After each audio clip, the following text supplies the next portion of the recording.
कि पहाड़ों से एक आवाज आई थी। ये कहानी दादी ने सुनाई थी।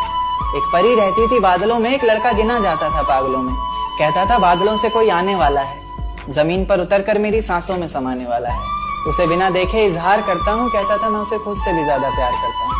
इतना सब सुनकर परी ने जमीन पर आने की ठानी। माँ ने रोका, बाबा ने समझाया, पर किसी की एक न मानी। रात का वक्त चारों तरफ अंधेरा था, रोशनी के नाम पर बस चांद का बसेरा था। अब चांद से याद आया कि चांद की रोशनी भी तो फीकी पड़ जाएगी जब वो उतरकर मेरी छत पर आएगी।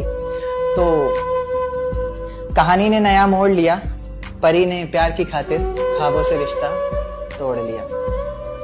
कहीं मैं सपना तो नहीं देख रहा, ये मेरे सामने कौन खड़ा है? कुछ बोलता क्यों नहीं, इस तरह चुप्पी साधे क्यों मौन खड़ा है? फिर उसने कहा कि माँ बाबा घर बार सब छोड़ दिया मैंने, बहुत ख्वाब सजाए थे, काफी ऊंचा उड़ना था, सब तोड़ दिया मैंने। आज से मेरे किस्मत के ताले की चाबी तुम हो, बेचैन सी मेरी धड़कन की बेताबी।